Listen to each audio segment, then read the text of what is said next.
Assalamualaikum warahmatullahi wabarakatuh. Perkenalkan, nama saya Farida Wahyu Wijayanti dari Prodi Ilmu Pemerintahan semester 4 di Universitas Darul Ulum Jombang.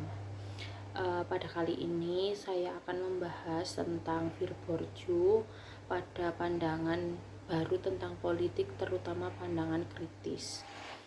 Akan ada dua hal yang akan disampaikan. Yang pertama adalah dominasi simbolik, yang kedua adalah doksa.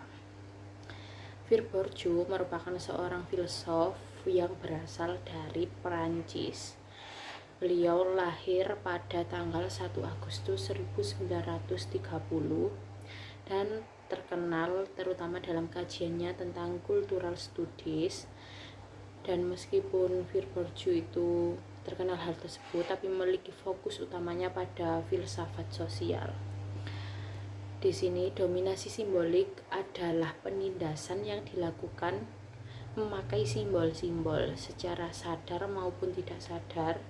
Penindasan ini dilakukan sebagai sesuatu hal yang normal untuk dilakukan.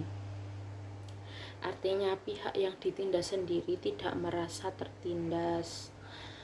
Lalu konsep dari dominasi simbolik juga sangat mudah terlihat dalam konteks pengawasan panopatik dan puncaknya melahirkan doksa. Lalu doksa adalah pandangan yang dari ketua atau penguasa atau pimpinan lalu dijadikan sebagai pandangan yang benar, atau masyarakat memandang pemerintah, penguasa, atau hal yang memiliki kekuasaan itu mereka adalah hal yang benar, sehingga masyarakat ini kurang mempunyai sikap kritis pada hal tersebut karena sudah menganggap hal tersebut itu benar. Biasanya pandangan penguasa ini bersifat sederhana, populer, dan sloganistik, lalu mudah dimengerti banyak orang dalam konsepnya. Meskipun memuat banyak kesesatan di dalamnya, pihak yang dikuasai melihat bahwa mereka sendiri sama dengan penguasa, sehingga ketika mereka ditindas, mereka tidak merasa karena hidup dalam doksa tadi. Dan jalur masuknya doksa seringkali melewati atau melalui bahasa. Kenapa melalui bahasa? Karena bahasa merupakan hal yang penting pada dunia filsafat postmodern. Semua filsuf pasti membicarakan tentang bahasa. Bahasa menjadi eksistensi dan menjadi simbol dari kekuasaan. Tersembunyinya dominasi simbolik dan struktur kekuasaan yang ada di dalam lingkungan masyarakat terdapat di dalam bahasa, sehingga tata bahasa seseorang bisa menunjukkan kualitas mereka dan menunjang apa yang akan mereka inginkan, seperti itu.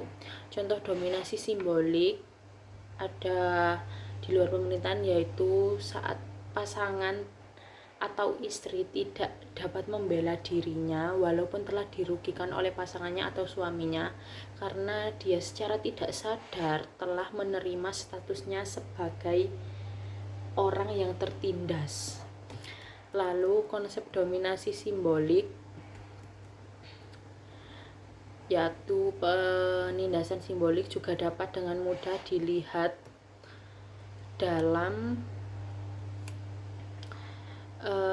sensor panoptikon. Sensor panoptikon adalah konsep yang menjelaskan mekanisme kekuasaan yang telah dirasakan oleh orang-orang yang dikuasai, walaupun sang penguasa tidak lagi mencurahkan perhatiannya untuk melakukan kontrol kekuasaan secara nyata.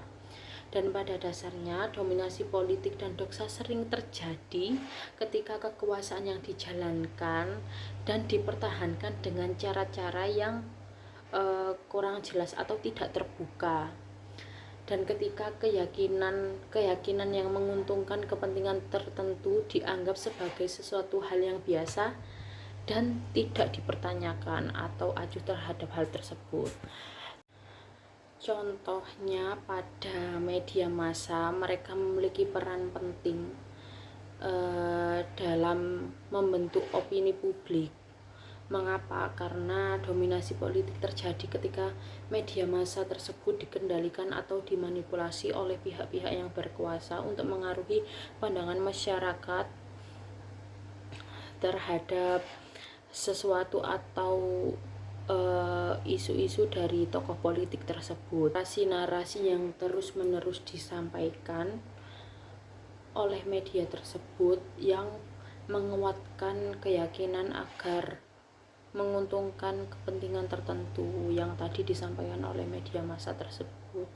Lalu contoh kedua yaitu pada pemerintahan, yaitu dominasi politik terhadap terjadinya atau melalui proses pengambilan keputusan yang tidak terbuka, atau keputusan tersebut memang diperuntukkan untuk pihak tertentu, dan bisa juga dengan cara nepotisme atau korupsi. Dan pada masa kali ini atau sebelum-sebelumnya memang sudah banyak yang sadar akan hal tersebut, tapi masih banyak yang acuh dan menyepelekan atau menganggap biasa saja tentang korupsi dan menormalisasikannya.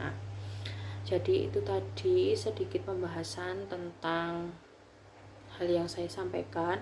Apabila ada kurang lebihnya saya mohon maaf. Wabillahi taufiq walhidayah. Wassalamualaikum warahmatullahi wabarakatuh.